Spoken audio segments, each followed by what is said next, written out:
11 in 4 parts deals with the 4 great artists of the late Sung, the late Southern Sung period, whom I take to be towering figures. Well, maybe Ma Yuan is a towering figure, but a very good artist, and the other 3 are at least.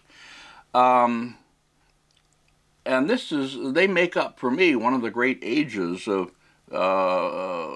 painting and world art, and one that I think has been basically neglected. We haven't given as much attention to these artists as they really deserve, largely because of the strong negative reaction against them of the Chinese scholar artists, the literati in the Yuan dynasty and later, who tended to put them down. Xiaogui, one of them, did receive some favorable attention from the later critics. Dong Qichang, the Ming critic and artist, said some good things about Xiaogui. But for the most part, they weren't, as I say, really given much credit. The big guns, the big critics, instead turned their attention to Dongran and Juran and Li Cheng, those somewhat shadowy or elusive 10th century artists I talked about in one of the earlier lectures, whose works are scarcely to be seen in originals, except in copies and schoolworks. I would like to see those appraisals reconsidered and more attention given to these 4 artists I'm going to be talking about now, on the basis of surviving paintings, and much more weight given to these 4 masters. The first of them, Ma Yuan, is perhaps the easiest to like, and he's been so much imitated in his own time and later that it's almost impossible to construct an oeuvre for him, a body that is of extant work, but I'll try to. Lecture 11 will be about 4 major masters of the later Southern Song period: Ma Yuan and Xiaogui, Ma Yuan's son Ma Lin, and Liang Kai, who will make a kind of bridge to the last lecture on Chan or Zen painting, since he begins as an academy master and becomes a Chan painter. So goes the story anyway. All right, I'll start out by showing a picture of my old colleague and friend Richard Edwards, or Dick Edwards, and crediting him with some very fine writing on the subject of today's lecture. Dick Edwards, now retired after teaching for many years at the University of Michigan in Ann Arbor, with important writings on Southern Sung Academy painting to his credit. He planned a great exhibition of that material, which was never carried out, but he did important writing on the period and its artists with special insights. He wrote a book also titled The World Around the Chinese Artist, Aspects of Realism in Chinese Painting, Ann Arbor, 1987, which is to be recommended. Now reportedly he has a book in press on the first artist that we're going to treat today, that is Ma Yuan. I should add that a major exhibition of Southern Sung painting is planned by the National Palace Museum in Taipei for the fall of 2010, the year we're just now entering. This will be a follow-up to its major exhibition of Northern Sung painting that was held last year, which I referred to briefly in my lecture when I was talking about Li Tong. Okay, another piece of fascinating and highly recommended reading for the life in the city of Hangzhou in the 13th century, at the end of the Song, with a lot of interesting information on the Academy and on painting. That is, a book by Jacques Gernet, translated, of course, into English, French scholar, Jacques, G-E-R-N-E-T, Daily Life in China on the Eve of the Mongol Invasion, 1250 to 1276. Stanford University Press, 1962. This is based on a lot of translations from Chinese texts, because quite many of them survive from this period and slightly later, which tell about life in Hangzhou. That is, people after the dynasty has fallen like to write retrospectively and nostalgically about what it was like. So we have a lot of writing of that kind. And Gernet has, by translating this and bringing it together, has produced a really fascinating book. We wish we had more like that. Okay, now this book, we're going to be talking, that is, now about the Let me put the first two slides on, please. This is a painting attributed to Ma Yuan, which I'll leave on so you look at it. The whole and the detail at the right. These are both slides from reproductions. As I'm talking about Ma Yuan. The Ma Xia school, as it's called, named after Ma Yuan and Xiaogui. Chinese like these two-character phrases to designate schools like Li Guo for Li Cheng and Guaxi and so on. The Ma Xia school was once the most popular of all schools of Chinese painting in the West.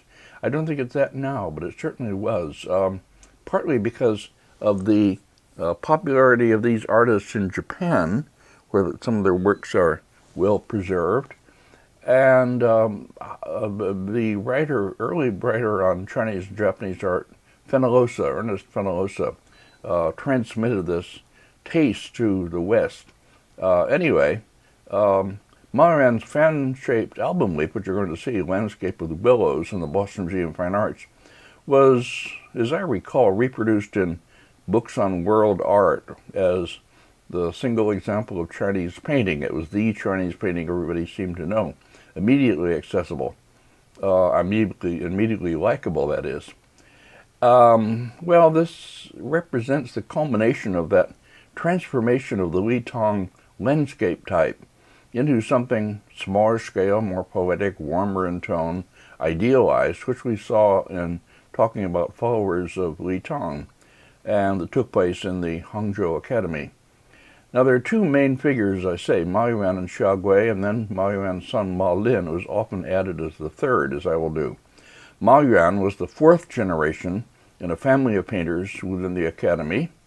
The others, although there are works associated with them, don't concern us. I could talk about them, but I didn't. Ma Yuan served in the Academy in the late 12th, early 13th century, became very famous. We have no dated work of his, so any speculation about priority has to be only that, and I'm not going to try to do that. There were so many close followers of Ma Yuan and later imitations that the problem of deciding which are really his is complicated. I'm not going to try that. Maybe a few suggestions. I'll do it more for Xiaogui, where I think it makes more sense. Anyway, Ma Yuan, as we'll see, specialized in simple lyrical pictures, rather like the Yen brothers we saw before, but departing more from the Li Tong model. He's a more original artist. He gave the tradition that Ibian, or one twist, as the Chinese put it, as sending it off in a different, slightly different, somewhat different direction. Okay, Ma Yuan now active around 1190 to 1230, and what we're looking at now is a painting only attributed to him in the Seikado Private Museum in Tokyo, great family collection behind it, Landscape and Storm. In other words, been in Japan for a long time, as much of what we're seeing has been. Reproduced in various books, Siren's Lure, and so on. This is a painting good to begin with because it's still close to the Li Tong manner in some respects. It's rather dark on silk without much color. This slide from reproduction, or image from a reproduction, makes it clearer than it is in the original. From the Li Tong manner, certainly, you can see is the silhouette of the trees. Something in the construction of the mountains is still Li Tong manner. The needle peaks, the one that sort of split off at the left, and a few other things. The main area of the picture in the center is occupied by foliage, leafy trees, and a marvelous pine tree which sticks up into the wind and rain like the prow of a ship, as I think I remember once writing, or dramatically. Washes of ink coming down from upper right to lower left suggest a rainstorm, and of course the blowing of the trees and of the vines from hanging from the pine tree. Now down below we see a boat moored, and then a figure under a parasol making his way up the path, arriving, that is, at a temple which is in the middle left. We can see it very clearly here. So this is not not an uncommon theme. We've seen quite a number of pictures of people in landscapes arriving at temples. So the idea of arriving, I'll speak of that later, arriving, coming home late, that kind of thing is very important in Southern stone painting generally. What we have here is something, as I say, much more dramatic. A dramatic function given to the trees, to the brainstorm, a more calculated planning of the composition, and more for effect. That is not so much nature seen for itself now, objectively as in Northern stone, but nature used for an expressive purpose, given an emotional tone. Even, you might say, subjected to a certain manipulation, if you want to be negative about it. Okay, so much for this painting by Ma Yuan. A very fine painting, a huge rock, by the way, in the foreground, left foreground, which I didn't mention, but I won't speak of that because I don't have good details. Now, let's go on to the next one. Okay, here is a quite wonderful Ma Yuan painting, which I'm ready to say is really by Ma Yuan, titled Banquet by Lamplight. This is not signed. The good version of it, which I and most people now take to be the real version, was simply catalogued in the Imperial Collection as Anonymous Sung. And you find it reproduced in the 3,000 Years book, Chinese Art Treasures, and so on and so on. Okay. Another version of it, which I'll put on in a little bit, which has a Ma Yuan signature, reproduced by Lur, I think he got it wrong, well, I'll talk about that when we come to it anyway. The good version here, let me read from the inscription at the top, written by the Emperor Ningzong. He's at Ningzong, you know. Okay, here he goes. Written by an unidentified writer, it says here. The translation of the inscription is in the Chinese Art Treasures exhibition. It goes, quote, "Back from court, pages proclaim imperial summons. Father and son, serving together, are honored to attend a banquet. Wine is offered in Iguan's goblet, and we pray for great blessings. Music is heard in the Han Palace. We are stirred by joyful sound. Of prunus buds and precious vases 1,000 branches are opening in colored lanterns of jade and coral. 10,000 lamps are shining," and so on. It shows, in other words, a banquet happening in a palace, seen from outside. And we look at it, we don't actually see the guests. We see the interior of the palace a little bit glimpsed. And we see dancers and musicians, women holding lutes, seen through the, here, let's go on to the details. Here, yes, here the horizontal detail. Seen through the bare branches of the plum trees in the foreground. It's an evening scene, dusky. Quite a wonderful painting, and mysterious and subtle. Now, Li Huishu, very good writer, scholar who teaches at UCLA now, she wrote in her writings on the Southern stone court painting, which she's done very fine writing on. She tried to identify the actual event that this picture reproduces.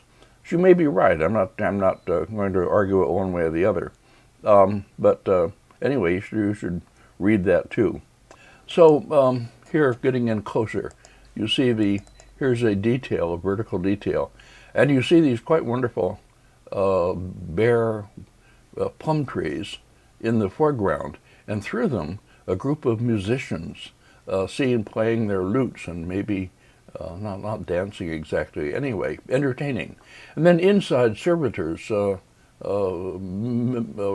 servants standing in servile positions, bowing, and looking toward the right, where the guests are going to be seated.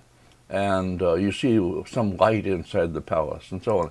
And then outside beyond is dusky areas with more blossoming plum trees, and then a wonderful distance scene above and so on, a huge pine tree sticking up into the mist dramatically. And then in the left, just distant open space, a few mountain peaks at the right. Okay, that's the good version. Now, interestingly, here, let's put beside it, this is the painting that is actually signed Ma Yuan, and which was once taken to be the real one. Now, interestingly, by the way, this is the one that went to the great London exhibition of 1935-36. And as I've said in other contexts, the Chinese selection committee that sent the paintings from by the Chinese government, I believe, sent deliberately the wrong paintings for the early periods. They're all the wrong Ma Yuan, the wrong Shaogui, and the wrong Guoxi, and so on. But this time, by good luck for people, they made a mistake. I mean, they thought this was the real one, so they sent the other one. And in fact, they sent the good one by mistake. Okay, that's another story again. Now, what is wrong with this? What is obviously wrong? Well, several things.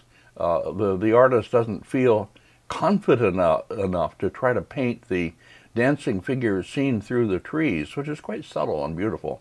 Instead, he stops the trees further down and paints the dancers on the terrace outside the palace separately, and then so forth. But the main thing is that the upper part is filled, as you see. Here we have filling in the space, more heavily drawn mountains and buildings, palace buildings in the distance, and pine trees. In other words, he couldn't bear to leave that space open. And this is characteristic, as we would see if we went further, of Ming painting, Yuan Ming painting, actually. Now here's, let's see, here this, we can put beside it, now do put this at the left for the moment. This is a painting from the early Yuan dynasty by an artist named Sun Junsa, painting I once owned myself, now like my daughter Sarah. At any rate, in our museum, and reproduced in my book on Yuan painting and so forth. But you see, this is very much in the Ma Yuan manner, with the Ma Yuan style rocks and pine trees and dramatic diagonal composition. But the upper part is not so empty. It features a further passage with massive rocky bluff and a stream flowing and so forth going up. And then next, please, here's a painting by the artist Dai Jin of the Ming Dynasty, well-known painting, returning late from a spring outing, still with a lot of the Ma Yuan manner there, the dramatic pine tree and the composition and so on. But again, a great heavy hillside and temple and so on in the upper part. Ming artists simply could not resist, as I say, filling their paintings in this way. But we can make the distinction and get what I think is the right one. Now, get the painting right. Now let's go back to this picture, this wonderful original again. Put on, please, the original and the detail. So it's a painting that shows a particular event, whether it can be identified or not, and it shows it as if we were sort of disembodied observers, not really participants, seen from a distance, observing this event. And it was done certainly in response to the poem. Okay, a wonderful work which most people are willing to take as the real Ma Yuan. Certainly I am. Now going on.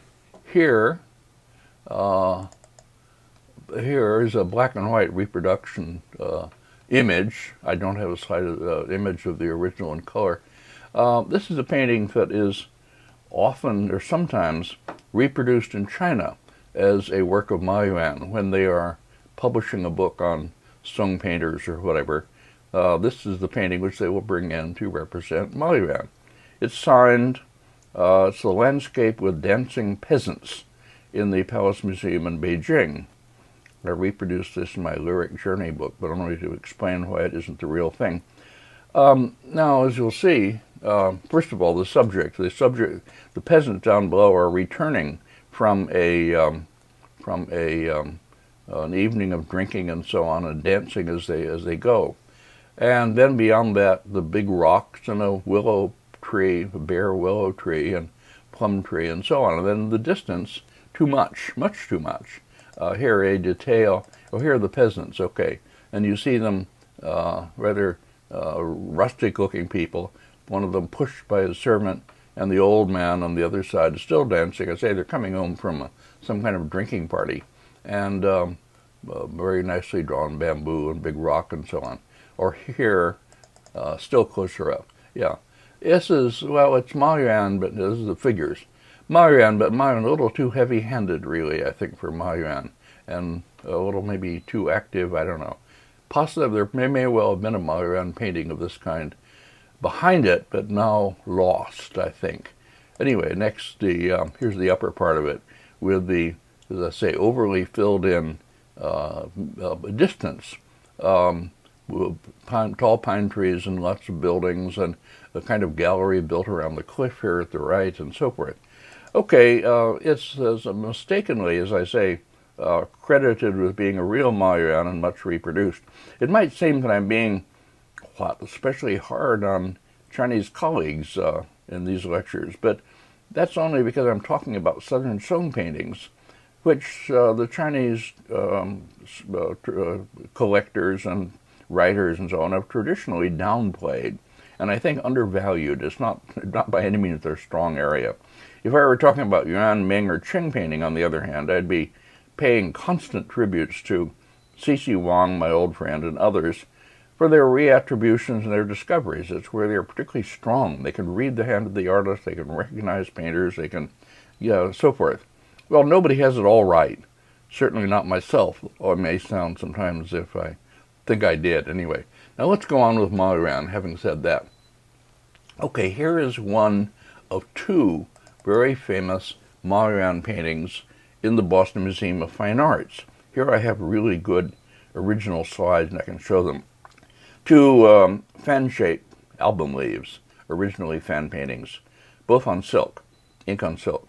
This is the one, landscape with willows and a returning farmer. This is, so familiar, so classical, that it once was, as I say, the painting that would be reproduced to represent Chinese painting. When we put it on the screen in a symposium that I organized way back the beginning of our field getting together, so to speak, everybody kind of, groaned, and nobody really wanted to talk about it because it was too familiar. Okay, almost too lovely to be to be talked about. But at any rate, it's a very beautiful painting, and we shouldn't put it down. Okay, it's a scene, I'd say, with willow trees and distant hills. One of the things you see immediately is that everything in the painting, or a lot of things in the painting, sort of echo the shape of the fan, and that's characteristic of Ma Yuan pictures that are in the fan painting shape, which this is a great example. The farmer, we'll see a detail in a minute, down in the lower right is returning with his hoe over his shoulder. He's making his way between the willow trees, across a bridge, and eventually to his house, or in a cluster of houses here, seen in the lower left. I'll have details. And then this wonderful crest of the hill up above, with very little texturing, maybe a little bit of blue color. I may be wrong about it being an ink only. It looks as if, no, I'm not sure about that. Anyway, it's it's usually said to be ink only. At any rate, now let's go on to some details. Here, just a minute. Yes. Okay, here's the a detail of the lower part, a figure of the farmer, as I say, with his it's actually a hoe, I guess, and it looks like a wine gourd, something tied onto it, making his way, looking rather tired, through the landscape into the across the bridge to coming home at night, the evening scene. Well, there are lots of paintings of people returning, and I'll speak about those later in this lecture as part of a whole program. Here you can see, by the way, the damage in the middle part going up vertically where the spine of the fan was. And very beautiful drawing of willows, repeating the curves of each other and of the shape. Next, please. Here's the picture of here's a detail of the lower part, the farmer and the willow tree above him, tiny figure in a large landscape. something of a, looks like a plum tree beyond that. These are standard features, and here, still closer, is the is a detail. One, large bit of damage you can see there just in front of the farmer. But generally the leaf is in good shape, and it is, as I say, a little masterwork of Ma Yuan. And here, a detail of the lower left, which is with the willow tree in the foreground, the bridge, and then the house that is the destination of our farmer, and trees beyond. Very lovely, very romantic, you might say. It's probably okay to use the word. I would use it anyway. Yeah. All right. Let's put beside it the other one, which is simply black and white slide. I don't have any details, unfortunately. The other one in the Boston Museum of Fine Arts, representing two men beneath blossoming plum trees. I had this one in my Southern Sung exhibition. Both of them, as I say, fan paintings, both of them signed works of Ma Yuan, and both of them accepted generally as his genuine works. Let me speak a bit about this type before going on. In these pictures, space and depth are not achieved, as you can see, by the difficult means that were used by Northern Sung landscapists, that is, diagonal recessions, vistas along river valleys, that kind of thing. This is like a small passage from maybe a work of gouache or somebody, with repoussoir trees, space opening behind the willow picture, and so on. One moves from a clearly defined area to a misty or simply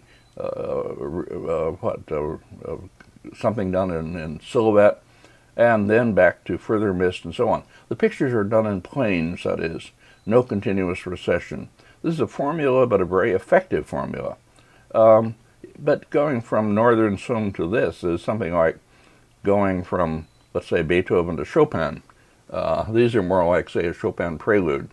Wonderful works in themselves, but smaller scale and not so sort of overpoweringly, massive.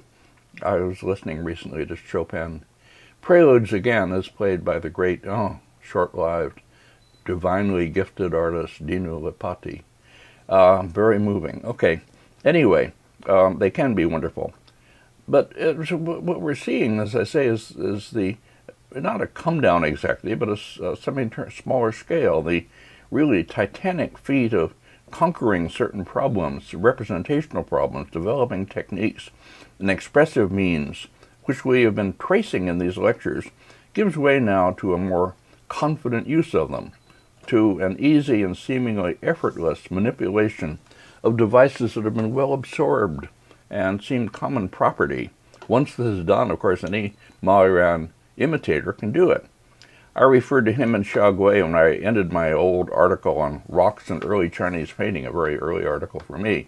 Without showing their works, I spoke of them as, I wrote of them as, quote, like members of a younger generation spending lightly a hard-won heritage. In other words, their heritage, which came from Fan Quan through Li Tong and so on, is now being sort of used lightly. Maybe that's a bit too negative, especially for Xiaogui. I wouldn't write that way today. Well, I don't mean to diminish their originality in any way. Looking now at this picture, of which, as I say, I don't have any details of the two men, it's, again, quite beautifully arranged in relation to the frame, the curve of the hill behind them, the curve, obviously, of the two figures confronting each other or facing each other across space. I used the phrase once like parentheses enclosing nothing. Their servant, as usual, standing over on the left and sort of gazing off somewhere as if he's not interested. And this quite wonderful plum tree, old tree, which arches over them, and the shapes of the plum tree frame the figures. As you see, above each figure is a kind of little arch-like thing in the tree. Well, it's artificial, but quite wonderfully artificial. Okay. Now, this is not to write of them and talk about them this way is not to diminish their originality. Ma Yuan is a thoroughly original painter, but his originality lies in creating a new entrancing mode of painting. No single painting seems to reveal the kind of grappling with difficult formal and representational problems that we've seen in others. Everything seems to be at his disposal, used for distinct purposes. There's a kind of perfection here, not so much rightness, that is a term I used before, rightness with respect to nature, li, or natural order, as I was used in talking about Northern Sung landscape, rather an aesthetic, technical perfection. Southern Sung Academy paintings give the impression that they were conceived whole and executed without a moment of faltering. Everything in place, nothing could be changed. Nothing that seems arbitrary or accidental, and the outcome is, of course, a loss of that naturalness that we feel in Northern Sung painting, to a point. The kinds that we see, for instance, in the Great Hen Scroll attributed to Shu Dao Ning in Kansas City, with its shaggy, tangled trees and its odd outcroppings and hillocks and so on. Everything doesn't seem sort of natural and ordained, preordained in that picture by any means. So it's a total change. Well, okay, the two men under the pine tree here are symbolic, but also they embody this in their very forms, facing each other, a kind of rounded angularity, a beauty of line, everything perfectly related to the frame, as I say. We will see this pairing of figures a number of times in painting, and in a tiny detail on a Xiaogui scroll, we see two figures confronting each other. All right, okay. Now let's go on. Two more actually very fine Ma Yuan pictures, signed works that are generally accepted. These in the Palace Museum in Taipei, horizontal album leaves with couplets, poetic couplets to which the artist was required to respond with a picture. One of them here representing walking on a mountain path in spring. I had this mascara book, Chinese art treasures, and so on. And the other I'll show in a minute. Well, the addition of the figure, the large figure to the landscape, really, in a sense, reduces the interest of the scenery. The scenery, in this sense, becomes the setting for the figure, or what he contemplates or experiences around him. It doesn't have the same objective existence, that is, as early landscape attempts to have. The figure is very conscious of his surroundings. I say his because, alas, it's mostly he, very seldom women, occasionally women, but I'm not showing that kind of painting, and maybe very few from early periods. Yes, there are a few. I have shown them. Okay, anyway. The figure stands in a posture that is expressive of his responses. And that again sets this off certainly from Northern Sung early painting. The enjoyment of nature becomes the very theme of the work, and nature around him seems put there for his enjoyment. Okay, here the man is out walking with his servant behind him carrying the chin, this musical instrument, suggesting he's going to sit down at some point and play it. And the poetry says, I'm doing from memory, brushed by the sleeves, the branches, something dance in the wind, is it? And then fleeing from the person coming, the wild birds, the wilderness birds, don't finish their songs. And you see the two birds up in the sky. So the artist has this couplet to, by some imperial hand, to illustrate, and he does it. And he does it very beautifully. The distant hills here on the upper left, as you see, echoing in some ways the shape of the willow which frames him very beautifully, artificially, if you will. And he occupies very powerfully the whole composition, dominates it. Here is the figure, and he stands, one hand raised. He's watching the birds fly away. He's responding visibly and rather dramatically to his surroundings, and it has a sense of the momentary, but it's just more in the poem and so on, implied. The dancing of, or the bushes as he goes by, and so on. And here is up above the very beautifully painted willow branch and the two birds in flight with little bits of white color. What kind of birds, I don't know. Now the other one of this pair, as it's usually taken to be, is through snowy mountains at dawn. And here, it's like the Lee D pictures that we saw in a previous lecture. Two paintings by the Academy artist Lee D with figures in wintry landscapes coming home. That's what's happening here. It's a wood gatherer in this case, a gatherer of firewood, who has been up in the mountains gathering the wood and burning it to make charcoal that can be used in braziers and so on in the city. So now he's taking it down to sell, and over his shoulder he carries a pole with a pheasant that he has caught in a snare, presumably. Okay, this is again a theme familiar. You see, by the way, that kind of rough-drawn shoreline, which I pointed out in a painting attributed to Li Tong. And on the left, a quite beautifully drawn, big, heavy brush strokes suggesting the curving side of the slope of earth. And in the upper part, trees and so on, and a beautiful blossoming, or about to blossom plum tree on the right, which sets the wintry theme. It's significant that, and the wood gatherer, as he walks, heavily clothed, is blowing on his hands, keep warm. He's feeling the cold, that is. It's significant, I think, that scholars and aristocrats in these paintings never shiver. They don't get rained on. All the less pleasant aspects of nature affect only the lower classes, not them. So here, oh yeah, I have the detail of it here. Well, not really much to say. Great skill, rather heavy brush line, lively figure, but very conventional figure. The mule plodding patiently along, and the sticks, or the partly burned sticks that he's taking back to sell. Okay, next please. Now, this is a very beautiful leaf in the Shanghai Museum, fan-shaped leaf. An evening landscape with buildings and a tall, and willow trees protruding up into the evening sky. Yellow, a palace or temple buildings, whatever they are, on the lower part here, and no figures in this case. And if I have another in the moment, which there are figures, distant hills, and a beautifully rendered sky with a moon far up in the upper right. So this is a twilight picture.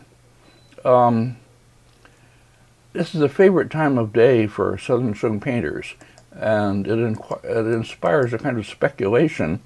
This lateness is an important theme in a lot of painting, lateness and returning. These were people who were living and working in a sheltered enclave, who were maybe conscious, must have been conscious, of the impending end of their security. Well, there's a famous poetic couplet that most literate Chinese know. The beauty of the evening sky, but somehow foretelling the coming of night. I should add before going on that the Shanghai Museum, which owns this painting, now catalogs it as a work by Ma Yuan's son, Ma Lin. There is a partly cut-off signature at the lower left edge, reading Chun, your subject, Ma, and then the given name is missing. The Shanghai Museum people must have decided that the missing character is Lin. I would still vote for Ma Yuan, because this seems to me to match better his style, and there are other related paintings by him anyway. But I leave the question open. Okay, the next, please. Let's put these on side by side. This one is in the Boston Museum of Fine Arts. And in this case, a similar theme, but an evening sky with evening clouds, a kind of late sunset, and distant peaks in the Ma Yuan manner. This, I think, is a signed work, I don't remember. I think this is the one I reproduced in my Lyric Journey book. And here on the terraces you see one gentleman in the uppermost standing at the railing and looking outward, a screen behind him in part of a building. And then below, just to the right of the stairs, two more figures. Anyway, on this terrace in the evening. Let me read from the my book titled The Lyric Journey. I reproduced this picture in color, the one on the right, the square album leaf, and wrote about it. Quote, "A sense of the unconsummated pervades these Southern Sung Academy-style pictures, along with a piercing feeling of lateness and loss. They may seem to portray courtly pleasures, but what they mostly suggest are pleasures past or anticipated or incipient, never to be fully realized." And then I quote writers on Chinese poetry, Dore Levy and Stephen Owen, about Tang poetry and where they get this. In another fan painting by Ma Yuan, similar in composition, anyway, okay, well, whatever. And I go on saying, and like poems, the paintings can seem to dispel for a moment the sadness of not being able to, quote, hold back beauty, end quote, by embodying it in visible forms that enable one to recall the feelings that imagery of the same kind in nature had once aroused. It's in quotes because that comes from one of my favorite poets, Gerard Manley Hopkins, How to Hold Back Beauty. Actually, it's broken. How to, anyway, never mind. Gerard Manley Hopkins. So this passage, by the way, in my Lyric Journey book, let me say that this whole question of what is the real content of Southern Sung Academy painting, especially Ma Yuan and Shaogui, but others too, and there's this theme of lateness and loss and sadness that is dealt with much more fully and than I can possibly do it here. And if I could make it I can't make recommendations, I can't make requirements because you're not really my students in the old sense. But if I could make it a requirement, I would, that everybody find a copy of The Lyric Journey. It is in a library. It's not an uncommon book. It's still in print, I think, Harvard University Press. Pages 47 through 72 are about Southern Sung Academy painter. This passage in The Lyric Journey deals much more fully than I can possibly do here, and I would really suggest or almost require, if I could, that you get that and read it, because I can't, as I say, spell out all of that here, and it's done with much greater detail and greater depth than I can manage here. Okay, the next, please. So here's a detail of the upper part of that, and you see these needle peaks, distantly taken from Litong, and the peak with pines on it, also from Litong, and palace buildings. This one may well be a copy of Ma Yuan or some later artist. It's a little bit hard, a little bit angular. The fan-shaped one is more likely to be the real thing. As I say, the question of authenticity is scarcely workable. You can scarcely deal with it in the case of Ma Yuan, simply because there are so many very good copies and imitations and so on. And I don't know. I at any rate wouldn't want to try to write a book about genuine Ma Yuan paintings. Leave it for others to try. Okay, here next, please. This is one of a pair of paintings that came to light in the hands of C.C. Wang while I was writing my Scara book, and the other one, which shows I don't have an image of it here, but it's a scholar and his servant on the shore on the edge of a stream, looking at deer that are drinking, as I remember. They're quite fine paintings, and here this one, the scholar is on a terrace by a waterfall, gazing down into the river with his servant, signed Chun Ma Yuan, as if done for the emperor, that is. Well, I don't know. I might still reproduce them, but I probably would choose something else. They're a little bit hard and angular, the painting of the pine tree and so on. They're fine, and I don't know. I'm not putting them down completely, and I'm not saying they're wrong, but they might not be exactly Ma Yuan either. And here, next to it, here is a painting. I can't remember even what collection it's in. I think the Palace Museum in Taiwan. Okay, here the scholar stands alone on the terrace and gazes at this waterfall which drops down between two great bulging cliffs. I promised to say something about gazing at the waterfall themes, and I've shown a number of them already. And now I guess is the right time to do it. My valued colleague and friend, Marian Diamond, I hope she's still alive and well. She was a very powerful and effective professor and administrator. She was the director of the science museum up above the campus and so on for a while.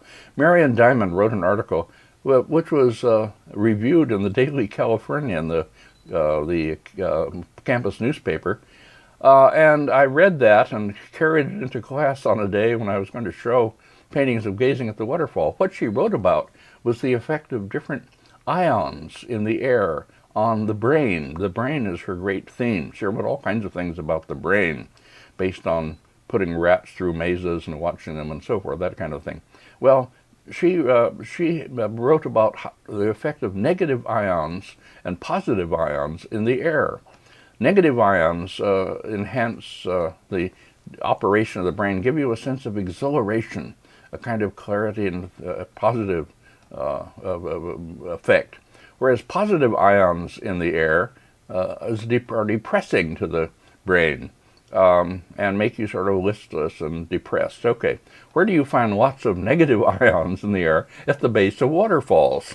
So the Chinese knew what they were doing by standing around at the base of the waterfall, because the air was really exhilarating in a real scientific sense. Well, they didn't know this, but they were right, as usual, early on. Where do you find high concentrations of positive ions, which are depressing in front of computers, in front of computer screens? So my conclusion was that people who spend a lot of time in front of computers should get away each day and go and gaze at a waterfall. Okay, humorous, but still with a certain amount of truth. The picture here of the fan-shaped painting with the waterfall dropping down, that is not going to be the real Ma Yuan. I think something, once you notice it, the big bulging cliffs are sort of, it looks like somebody's bottom, shall I say. Well, I'll say that and then quickly go on. It's a little bit. Anyway, okay, next please. This is a painting in the former Crawford collection, now the Met. One of that series I showed one before, very fine paintings that were acquired by Crawford from Zhangda Chen, published long ago in an old catalog. I spoke of that. Anyway, a painting of a scholar gazing at the moon with a cherry tree, maybe a plum tree, I guess it is. Signature, I believe, way over the right, and the usual. This is a little bit too angular and hard. I would rather accept paintings in which the line moves more fluidly. This, I think, is by some good follower, and there are lots and lots of these good paintings. Anyway, here looking at the plum tree. Yes. Now look at the upper part of this. It goes chunk in one direction or another. Well, this is fine in its way, but I think not quite the real Ma Yuan. And then the transition into distance through dimmer parts is again rather artificial, or rather mechanically done. All right, next please. Here's a painting, a horizontal painting of solitary angler on the river, fisherman that is, attributed to Ma Yuan. This is in Tokyo National Museum, famous painting in Japan. Well, what this is a fragment of what must have been a big hanging scroll, which was cut by some Japanese tea ceremony master from a large hanging scroll and made into a tokonoma hanging, a small picture. The Japanese love simple pictures they can concentrate on, rather than big pictures which they have to wander over and look at part by part. They don't like that so much. They don't have any facilities for hanging a large hanging scroll anyway, just as they don't really much like the hand scroll form, except for narratives and their own tradition and so on. But at any rate, they like to cut them up and make tea ceremony or tokonoma hangs for them. And that's what's happened here. The serious horizontal cracking is characteristic of what was originally a big hanging scroll, as you know. Okay, here's a detail from this solitary angular painting, and we see the fisherman concentrating. This may well be the hand of Ma Yuan. It's very beautifully, strongly drawn. The swirling of the water around the boat is good. And obviously the figure, simple as it is, has a lot of sort of life and hot contemplation. Okay, the next. Well, here is a painting. I could actually put on many of this type, of a scholar seated on a ledge under a pine tree with his servant, gazing at the moon. The moon is up here in the upper right. Okay, there are a lot of later imitations of this kind. This one is in the Atami Museum, but as I say, I could put on quite a number. Another private museum. Well, space plays, you might say, a more positive role in these paintings. They're typically divided between very solid areas and very spacious. Well, we saw that early on in painting associated with Li Tang, but here it reaches sort of extreme. The figures' attention, the attention of the figures is typically absorbed into this space. One's eye is drawn from solid matter into space. The artist persuades us to lose ourselves in it, and somehow the experience has a touch of the mystical. Some people try to kind of Zen interpretation of this, but it's a diluted mysticism, like romantic poetry in the West. It's done a little too easily to be really convincing. Well, people have written, a lot of romantic kind of stuff about Ma Yuan's paintings. Here is Oswald Suren writing about Ma Yuan, quote, "They reflect ideas that reverberate beyond form and dissolve into space," end quote. Oof, haha, that shows you why you can't read Suren with benefit and pleasure anymore. A few more details from paintings ascribed to Ma Yuan and his followers to expand on this type. I won't even try to identify them, and they're only details from old slides anyway. In the fan painting at the left, the man sits under a pine tree on a mountain ledge, holding out a cup of wine, as if drinking a toast to the moon, while a servant holds a tray with more wine. In the other one on the right, he sits beneath bamboo, playing the chin, letting its sounds harmonize with the sounds of nature around him. The next, please.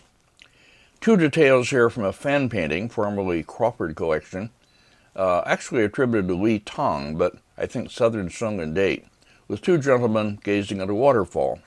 The blue-edged hilltops in the upper right, I think, reveal the Ma Yuan associations. These are typical of him and his followers. Next, please. A leaf representing a man and his servant in a boat beneath willows, from a Japanese collection. The mounting and the cracking tell us that. And a detail from a different leaf with a man alone in a boat near the shore, gazing off across the water. I could add a great many others. These will serve for our purpose. Okay, let's go on. Now, I could show lots of those, but I won't, because I say they become a type, they become a little cliche, and a little too common. Now, here's a section from. I do have slides of the whole thing, but I'm not going to show it. I'm going to just refer to it and recommend that you pay attention to the painting, which is reproduced and discussed elsewhere. This is a very fine hand scroll attributed to Ma Yuan in the Nelson Gallery in Kansas City. I saw photographs of this long before the original turned up, and I was looking for it. Actually, it was owned by a dealer who had been in Japan, and I tried to contact the dealer and tried to find the painting. And Larry Sickman, Kursim, who was always so good at this, walking by an auction gallery one day, just drops in casually and finds the painting and buys it for Kansas City. Well, I was almost angry with him, but envious. But he did that. He was marvelous. And the painting has been written about really very interestingly by his disciple, shall we say, the later director of the Nelson Gallery, Mark Wilson. The section in the 8 Dynasties catalog gives a long, interesting discussion, and maybe it's also published elsewhere, I don't remember.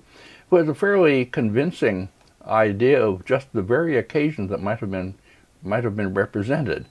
someone in Hangzhou, a rich guy who threw parties, and some of them are actually held up in the trees, in a kind of hammock up in the trees. Anyway, okay, whatever. This is at any rate, a gathering in which people, scholars, and there's also a Buddhist monk here, are at this rich person's villa in the garden, and various things are going on. Here, one of their number is writing an inscription, maybe enshrining their names all in the thing. And here a detail. Yes, here, closer up. This could well be Ma Yuan. It's up to his level. I think it's unsigned. The figures are very definitely in the style associated with Ma Yuan, and he did paintings of this kind. Okay, I'm ready. Here's another detail of it, with the monk and the little boy and the others. But interesting figure painting. We saw figure painting a bit earlier associated with a late Southern Song Academy master, and it was rather similar. Okay, onward. Here's a painting in Japan, one of 3 works signed, as I remember. I've never studied them really carefully. Only attributed, I guess, to Ma Yuan.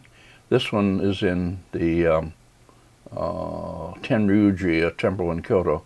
The 3 original paintings from what was originally a series of 5 of Chan patriarchs, or Chan meetings between Chan figures. And they're quite fine pictures. They've been studied by the Japanese, and if I were doing religious painting, I'd take them more seriously. Writing at the top, let's see, do I have a detail of that? Yes, here it is. These are two patriarchs, founders of the Chan sect. The painting is damaged, but enough remains to reveal the high quality of it and the likelihood that it really is a work of Ma Yuan. This is another of the group in the Tokyo National Museum, representing the Chan monk Dongshan wading a stream. The figure is sensitively portrayed, holding up his robes and leaning on his staff as he wades across. But even more impressive, I think, is the way the setting is established with minimal means. Simple shoreline with grasses, a few rocks, a very simple blue hilltop in the upper right, and how spacious and atmospheric it is nonetheless made to feel. Achieving much with little is typical of Southern Song at its best. The writing above, which is supposed to be by Yang Meidza, appears to be on separate silk, suggesting that it was, as in other cases we have, originally mounted separately and not written in the sky as it is now. Okay, here now I'll show a series of paintings in the Palace Museum in Beijing, and I have lots of slides of it. I could spend a whole hour talking about this. I used to do that, but I won't. But I'll show a few examples. This is the one called 10 Scenes of Water, and it's done for an imperial, for the emperor under whom he served. The seal and a tiny writing over here at the left, under just to the side of the big title, says done for the imperial power, or whatever, gift to. At any rate, scenes of water, and quite wonderful poetic theme, probably again done for some imperial patron who wrote the titles, and then Ma Yuan filled in the pictures. This one is the Long River. That's the Yangtze River. A myriad, well, Ching is a unit of acre, a myriad acres of the Changjiang River. Anyway, waves blown by the wind and by the flow of the water, wonderfully captured. Here is one, another one, the cloud something and the curving waves. Anyway, a wonderful wave. One might be reminded of Hokusai is great. It's not quite as big as that, but still a very strong wave. And here's a detail of it. Fine brushwork, fine decorative capturing of the power of water. And it's an amazing series, and that nobody in the West, I would think, would think of trying to paint anything quite so subtle as this. Here next is the The light on the lake, Huguang, blank blank. I can't read them anyway. I don't know what those characters mean. Don't write and tell me. With evening light in the distance, it's like a painting of Ma Yuan. We'll see later. The evening scene and soft waves on the water. Well, there must be a lot of observation behind this and a lot of sketches. Next, please. There's another one in the Palace Museum in Taipei of this subject. Not as good, really. Now remember, well, never mind. Dongting, Lake Dongting, which is a lake in Hunan province, Fengxi, fine wind. In other words, fine waves made by the wind on Lake Dongting, not flowing. And here's a detail of that. Well, I've shown several slides by Southern Silicon Academy artists that are simply pattern, and yet they can make even pattern interesting, something which could turn so easily into a mechanical repetition and become dull and flat. And instead it becomes interesting. You're absorbed into the hand of the artist, but also the image made by the hand of the artist. And here another one, the Huanghe, the Yellow River, and something flowing. Anyway, whatever that means. And again, quite powerful waves. So the paintings, and with some white color added, or bluish white color to them to give more strength to the image.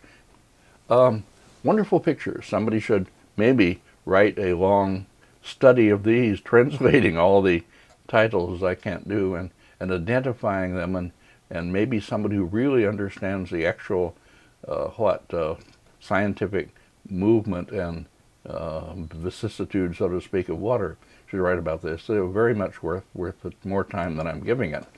Now then, going on, well, just rather briefly, I'll show a painting by Ma Yuan, I think is genuine, which we discovered when we were doing the photographing and going through the paintings. And this one has never been published or looked at. Obviously it was looked at, but not in recent centuries. No attention paid to it, say. It's a signed work. I don't remember where the signature is, but it represents a Taoist magician riding on a dragon with a servant. I should say there are more paintings by Ma Yuan and his son Ma Lin that I'm not showing, of portraits of ancient people and all kinds. They could do anything. They were just endlessly versatile, especially Ma Yuan. So anyway, this is a signed work in the Palace Museum in Taipei, a little noticed or almost unnoticed painting. I don't know if it's ever been reproduced or exhibited, maybe. Anyway, but a genuine work. And here is the Taoist magician riding through the clouds on his dragon. Here he is up close, a quite strong face, old fellow, and the dragon with its claws behind him. And here his demon servant down below, as if running through the space. Quite fine. Okay, enough of that. Now, I showed briefly when I was talking about bird and flower painting in the 10th lecture, this painting, I think, and maybe others associated with Ma Yuan. Now, this is a painting here, now on the screen, which was first published, as far as I know, way back early in the century in the auction catalog of a famous collector of that time who had, Akaboshi was it? I can't remember. Okay, who had paintings that later turned into important cultural properties or really national treasures, really big things. This painting went into a private collection, the private collection of the electrical magnate Matsushita, as I remember, and was in his private museum. And some Japanese authority comes along and looks at it and says, no, that's not really Ma Yuan, that's an imitation. And Japanese scholarship being what it is, and the power of the authority's voice, the grand authority being what it is in Japan, nobody ever paid attention to it after that. And eventually paintings from this museum after the old guy died were sold by his son, or rather given to dealers to reward them for having helped the father. And this one went to a certain dealer I knew very well, And he showed it to me, and he said, "Here's a Ming imitation of Ma Yuan." I looked at it a while, and I said, "But wait now, Takahashi-san, this is a genuine Ma Yuan, I think." I said, "You can't sell it. Can you sell this to me so cheap?" And he said, "Well, I'll sell you something expensive next time." Sure. So I bought it for very little, and eventually gave it to sold it to, the our University Art Museum, and it's there now. It has a Ma Yuan signature down at the bottom, middle bottom, a bit cut off, but seemingly quite genuine, and everything in it for me absolutely matches. It's a picture of, I matches other Ma Yuan and have really good paintings. A picture of ducks. There's a mother duck and ducklings down in the lower right. A plum tree growing from a rock. The painting's been cut off at the bottom, which gives it less, which somewhat disturbs the composition a bit. The rock seems to sit too heavily in the composition. And then going back to slopes of hills, one still textured a little bit and darker, one further back, just in silhouette, and a rope of clouds or mist floating between them. Absolutely ideal Ma Yuan type composition for me anyway. I was totally sold on this painting, and I believe it's the real thing. Here close up is the bit with the ducks and the tree. Here you see the tree is not done in sort of stark, harsh, straight lines, but as quite a flexible running line, and I think this is the hand of the real master. The rock, which is textured, I haven't talked about Ma Yuan rocks much. If I had, I would show that they tended to be done in large axe-cut tsun, or texture strokes, some of them, and which are limited maybe to one side of the rock, and more sense of highlight and shadow as the rock is seen, and the old tree clinging to the rock. Now, in the Palace Museum in Beijing, next please, there's an album leaf, famous album leaf, signed by Ma Yuan, which has a similar plum tree and similar geese. This is just a album leaf. But here again you see a big rock on the right with just a little bit of texturing, not so strong, and more sense of light and shadow, all the effects of the Li Tong style carried further. And the plum tree in this case hangs down from the upper part, and the ducks are swimming around in the water. Here's a detail of the plum tree, again one that is done in this fluid line drawing, not stark and harsh and angular. So a blossoming tree going from the left, and here is the group of ducks, the mother duck and ducklings, quite lovely, and beautiful drawing of the swirling water around them. Anyway, that I think is the real thing. There are several others, so this might have been a kind of minor specialty of Ma Yuan, that is, landscapes with birds, seasonal landscapes with birds, or particular kinds of plants. In the Palace Museum next, please.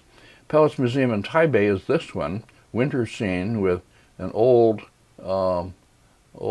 tree and a bird roosting in it up there, and some little bits of bamboo and so on, and big rock with snow, and down below egrets, white birds, cold by a running stream.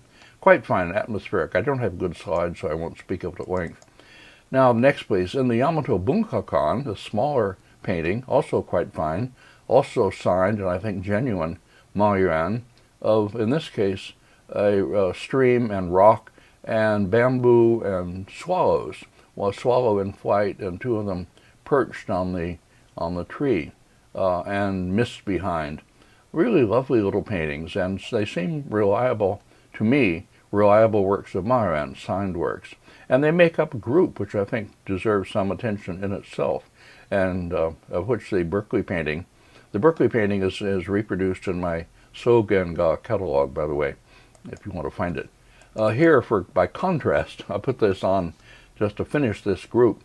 A painting this is one in the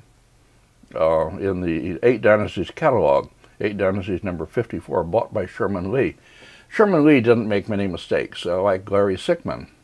He did extremely well, but I think this was a mistake. It may be more impressive in the original darker silk than in the reproduction. But in the reproduction, certainly, it seems quite impossible. The river flowing out of distance flows on the surface and sort of works decoratively as a decorative flat surface, as it does in Ming painting. And generally, the mist is not really that convincing. The bamboo stalks are crossing in a way that could be a textbook example of what and how not to paint bamboo stalks. And perhaps most damning of all, the ducks, two of them up here behind the foreground bamboo stalk, are on this slope, which is sloping almost vertically. So if they were really up there, they'd fall off, obviously. Rather absurd. Another duck down below looking up. A painting that is quite clearly Ming imitation and not the real Ma Yuan. The space doesn't work. The bamboo, well, okay, I don't say it all again. Now then, finally, I'll end after that less than perfect painting. I'll end with one that is somewhere close to perfect. This is actually not attributed to Ma Yuan at all. It's a painting called the Han Palace, a fan painting, as you see. Here it is up close in the whole. And it's actually attributed to Zhao Baoju, who's the early Southern Song painter who did blue and green landscapes. We saw a wonderful long hand scroll or details from it by him, or it's attributed to him. But this attribution is not early at all. It was actually made by the late Ming artist Dong Qichang, artist and theorist and so forth. Well, Dong Qichang, people of that age, we have to respect them. They didn't have, photographs and reproductions the way they did, the way we do. They went around and they kept in their memories of paintings they had seen, and they tried to tell collectors as they went around who painted the pictures they had. So Dong Qichang comes up with the name of Zhao Baoju, but that makes no sense. Actually, the distant hills and the willows and other things in this one remind me much more of Ma Yuan. So if I were to choose a name, it would be Ma Yuan.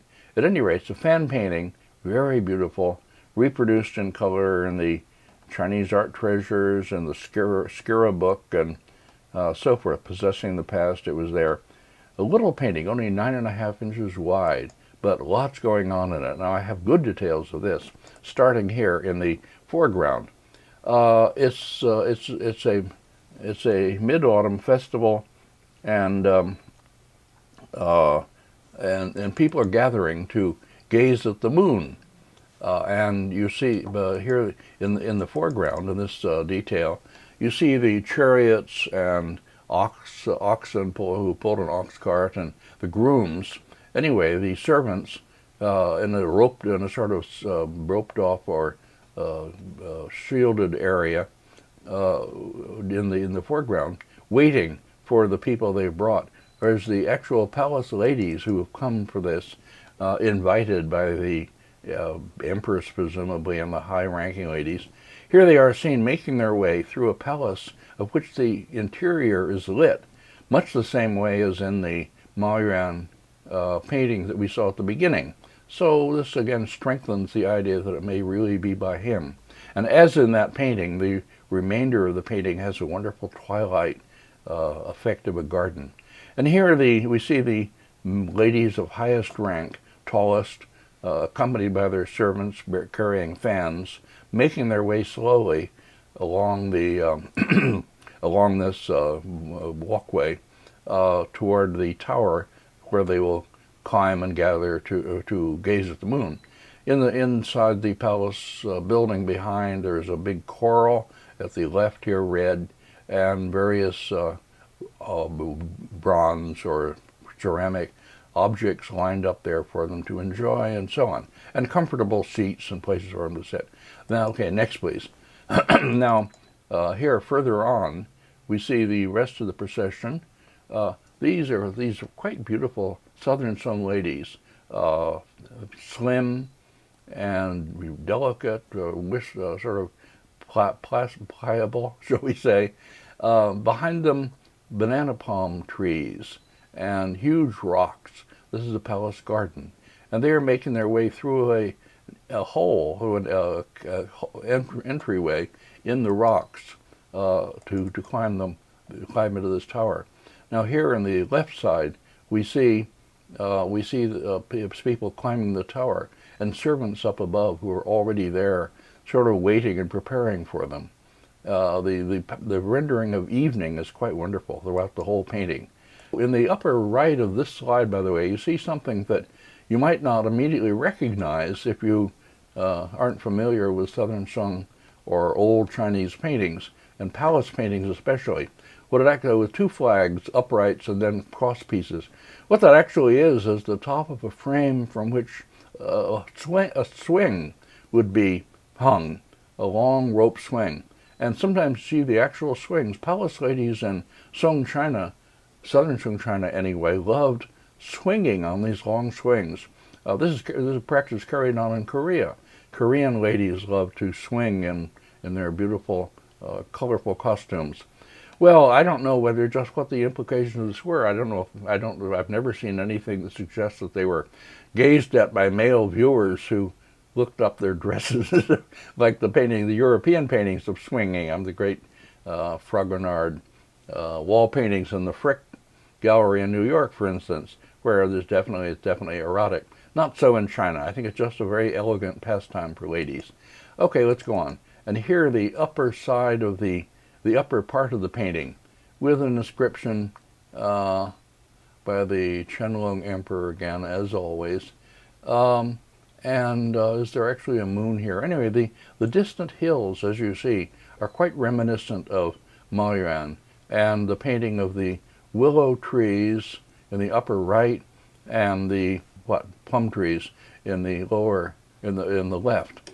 Anyway, a very beautiful painting, and quite remarkable that the artist has so much going on in it in this very small space.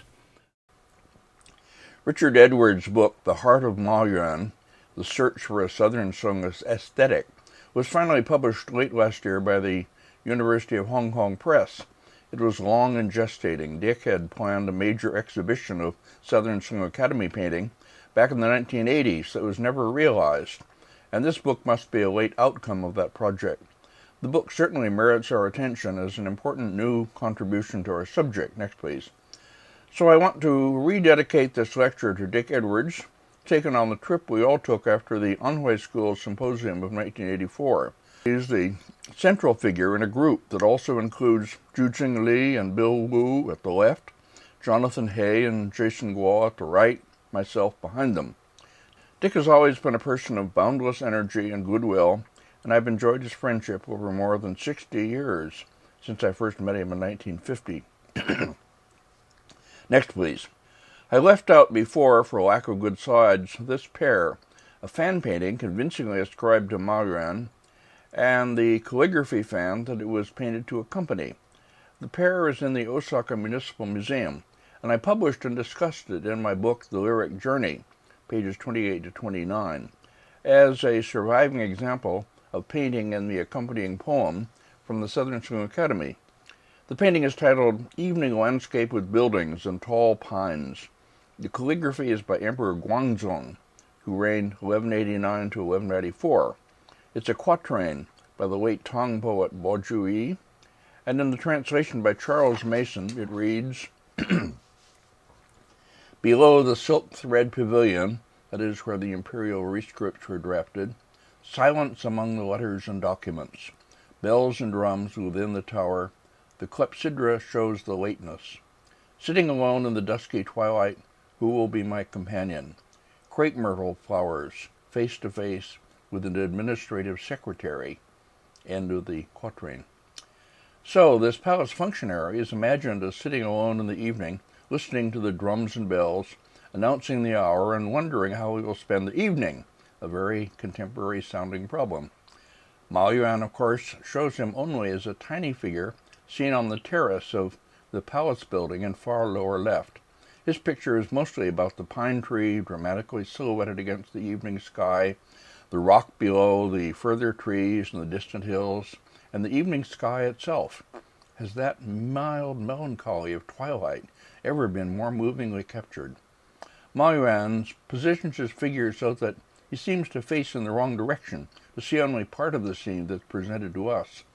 Like so many others of his paintings, This one raises again the question, whose feelings are we made to feel here?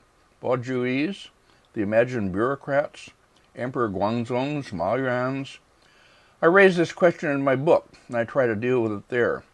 It's the same question raised by the musicologist Edward Cohn in his book, The Composer's Voice, based on the lectures that he gave in Berkeley as the Ernest Bloch lecturer around 1980.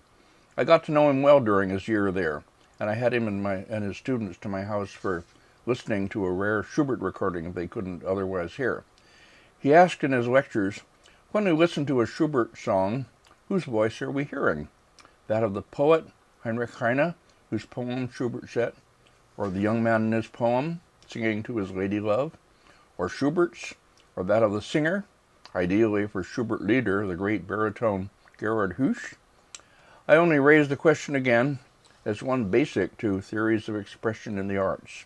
Next, please. Back to Ma Yuan. There are many paintings ascribed to him in Japan that I know only from old reproductions. This is one of them. A painting I'd really love to see, but I have no idea where it is, or even if it still survives. It's a fine example of a late Song landscape type I'll talk about in my lecture on Liang Kai, who uses it for several of his paintings. The upper part of the composition is occupied by an overhanging cliff, and we look beneath it to see the main subject of the picture, a recluse seated at the opening to his cave dwelling. He sits at a stone table, his boy servant near him. A pine tree is set against the cliff, and below it a smaller bare tree, with the entrance to a smaller cave at lower left. If this is indeed by Ma Yuan, it expands the range of his compositions and shows him as an innovator in a new type of landscape with figures. I should say before continuing that problems of authenticity among the paintings ascribed to Ma Yuan are formidable. He had a great many close followers and imitators because his paintings were popular and in demand, in Japan as well as in China. My own attempt to deal with this problem is in the 9.5 pages devoted to him in my old Index of Early Chinese Painters and Paintings. Eventually, I hope some young scholar will take on Ma Yuan as a dissertation and publication project and devote years to these paintings. This lecture is only a small contribution towards such a project. Next, please. This painting, ascribed to Ma Yuan, of which I have only this image made from a reproduction, is in the Shanghai Museum and is titled Heralding the New Year. The scene it shows is familiar, in a way, from lots of later New Year's pictures. I write about them in one of my books, in which people are shown coming to somebody's house for visits during the New Year's season, according to custom. In this case, the scene is happening outside a palace building. Paintings of this kind were made in the Academy for presentation, and this one might well have been done to accompany a piece of imperial calligraphy presented to some high official on New Year's. It would then be similar in purpose to the Banquet by Lantern Light, which I showed and spoke about at length earlier in this lecture. My memory of this painting, which is confirmed by this reproduction, is that it's a fine work, quite possibly by Ma Yuan. It lets the viewer move back through the successive spaces into the palace building, even to the covered walkway at its right that leads further back. I wish I had details that would allow us to see the figures and allow me to talk about them. Next, please. Before I continue with looking at other kinds of Ma Yuan paintings, however, let me add one more picture of the familiar subject, a scholar and his servant in a landscape, but one that's new to me. It seems quite fine and may well be important. This is a painting in the Liaoning Museum, reproduced in a new book I recently received. According to the accompanying text, it was published by their former director, Yang Run Kai, back in 1989, but I somehow missed it. It's a landscape of figures, 122 centimeters, or about 1.25 meters in height, ink and colors on silk, with an inscription at the top written by Emperor Ningzong, who ruled from 1195 to 1224. The period is right, that is, for the active period of Ma Yuan. According to this inscription, which appears to be written on a separate piece of silk, but the top of the pine tree sticks up into it, confirming that the two belong together. According to this inscription, the painting was done as an imperial gift for the birthday of someone named Wang Du, to wish him long life. The auspicious pine, of course, has that meaning. That symbolism and that use of the painting may help to explain why so many paintings of this subject were done. There were lots of birthdays that needed presents. The noble scholar in this one sits on a rock bench, looking upward into the pine branches. His boy servant, wearing a cape of leaves, looks down at two auspicious linger fungi that he has picked. These also represent wishes for long life. Beyond at the left we see green stalks of bamboo growing, and a railing leading downward into a misty valley. Pay attention to the dien or dots along the edge of the cliff, done in the late Sung manner, each black dot with a touch of mineral green in the center. We've seen these already in several late Sung paintings, and we'll see them again. The recession into far distance is accomplished in a way consistent with Ma Yuan's other works. A fully shaped and volumetrically rendered rocky cliff in the foreground is echoed further back by one with simpler and paler surface treatment, and then still further back by flat shapes rendered only as silhouettes, with shaded washes, growing paler and fainter. All in all, this seems convincing as a fine work by Ma Yuan, and one that interestingly foreshadows the better-known larger picture painted by his son Ma Lin in 1246, listening to the wind in the pines, which we'll look at length in Lecture 11C. Next, please. This, a horizontal picture that's a kind of double album leaf, is in the National Palace Museum in Taipei, and appears to me to be a copy after a fine work that may well have been a genuine Ma Yuan, similarly done to accompany a piece of calligraphy in the same horizontal form. The seal seen on the lower right corner is the famous Suyin half-seal, which, if genuine, would make the painting no later than the early Ming, when it was stamped on a group of imperial-level paintings, half of the seal on each of the paintings, the other half on an inventory sheet. Usually it's an indicator of real age and quality. But the drawing here is too hard, the forms too mannered, the flowing stream too much confined to the picture plane, to allow the picture to be of early date in the work of a great master. The noble scholar here sits beneath the usual pine tree, accompanied by the usual boy servant. He gazes at two birds seen at right, one flying over the stream, the other perched on a stone stand, probably eating bird seed that he has placed there to attract the birds. Next. One can imagine the truly relaxed and elegant figure the original artist must have drawn, a figure more like the one we just saw in the Pine of Longevity picture. There, the cylindricality of his tree trunk, the strong three-dimensional shaping of the rock, the way the smaller stream flowed out of real distance, all worked visually, but none of them quite work here. Even the upward-pointing leaves of ground plants that stick up above the rocks are repetitive and heavy-handed. We would like to have the original of this one. Next, please. Here are two album leaves, ascribed to Ma Yuan, shown in reproductions from an auction catalog. I don't have original slides. These were in the collection of Stephen Junkins, spelled Juncunc, but pronounced Junkins, I think. He was an eccentric Chicago collector, whom I once visited through the arrangement of Father Harry van der Stappen, who accompanied me. We spent quite a few hours in his house, from early evening into post-midnight hours, being shown his paintings, but also listening to an endless harangue from him about how great the paintings were, about the strange ways he had acquired them, how he could tell the age of paper because he was a scientist, and so forth. When we were finally freed, I remember that Harry and I ran down the street, jumping into the air and shouting to relieve our long pent-up spirits. It was a very strange experience. Anyway, back to the Ma Yuan paintings, the Ma Yuan attributed paintings. I recall being struck by the unusual and interesting composition of the one at left, in which the gentleman scholar sits at the edge of his garden by the pond, perhaps waiting for birds or animals to come. The one at right is more conventional, where he is understood to be in the open room of a palace building at evening, gazing out over the willows and further buildings, and up at the full moon and the evening sky, with the usual pine tree set against the distant hill above him. Looked at again in these reproductions, the evening scene looks fine and old, while the other one, the pond side scene, looks interesting and original as a picture, but is too much made up of flat forms. The rocks, the leafy trees, the distant hills, too much to be believable as the work of a master, or of the Sung period. It must be a good copy of a fine work. Next, please.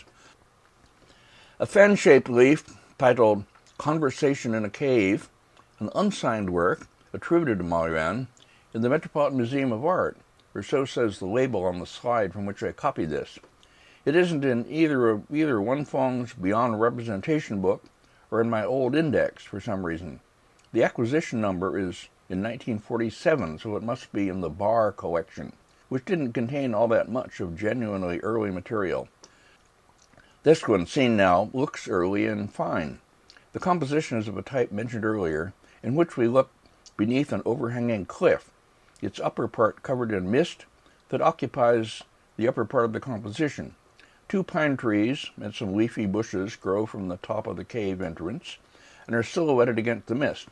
Inside the cave, 2 men, a white-robed scholar gentleman and a blue-robed recluse, sit facing each other in the familiar pairing. The scholar has come to visit the old recluse and obtain some words of wisdom from him. His boy servant waits outside just past the bridge over a small stream. The drawing is supple, the forms occupy space, the sides of the cave entrance are shaped so as to read as tactile surfaces, as is the huge rock outside.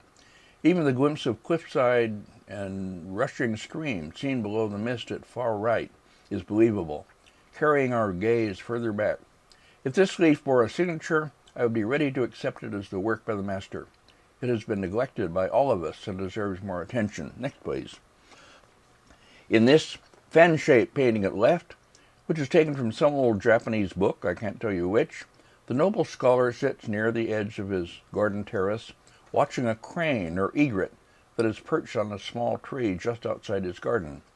On the stone stand to the left of him is what is probably a container of birdseed, put there to attract the birds.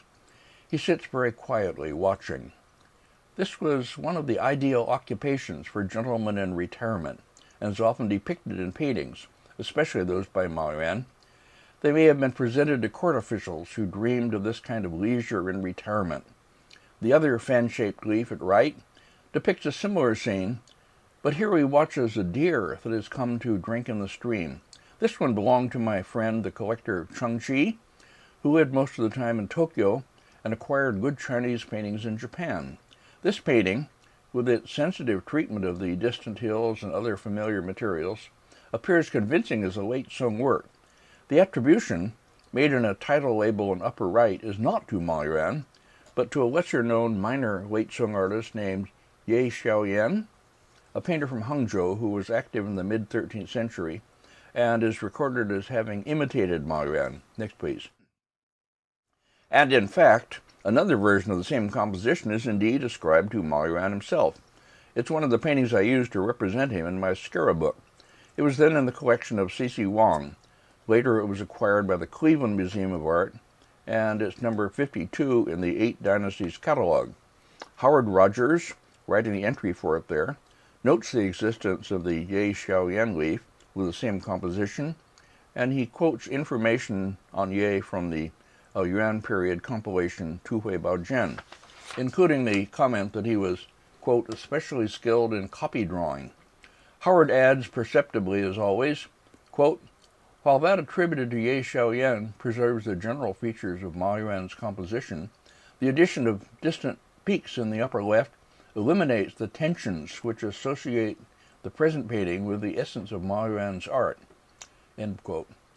I leave the relationship, indeed the age and authenticity of both paintings, somewhat open. Next, please.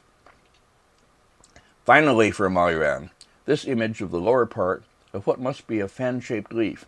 It's made from an old slide, and I can't identify the collection or even show you the whole.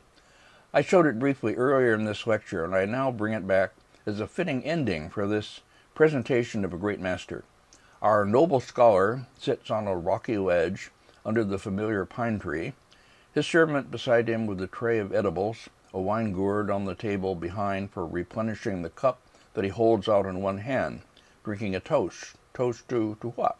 The moon, like Li Bai, just to the evening sky and distant hills. Without the upper part, we can't know whether there was a moon. There probably was, so he may be drinking a toast to the moon. But the theme or sense of the picture is clear. It's a toast or a tribute to lateness, to the past, to things far away and remembered. That theme underlies a lot of Ma Yuan's painting, and a lot of Southern Sung painting generally, along with a theme of returning home, which also implies lateness. Should we understand the pervasiveness of this theme in the context of the historical situation of late Southern Sung people, who could not have been unaware of their precarious position occupying a small and vulnerable area menaced by powerful forces in the north, who would soon invade and end their dynasty? I don't think we're overreading Ma Yuan's paintings when we detect some such feeling behind them. I'll return to this theme of lateness and return in lectures to come, in connection with paintings by Xiaogui and Ma Lin. I raise it and discuss it also in my Lyric Journey book, both in the chapter on Southern Sung and in the one on the Japanese master Yosa Busan. It's a theme that runs through these lectures on Southern Sung, and that resonates with me as an old person appalled by what has happened to his country, to the world around him, feeling that he has somehow stayed up very late. For now, this ends our consideration of Ma Yuan, a great and undervalued master.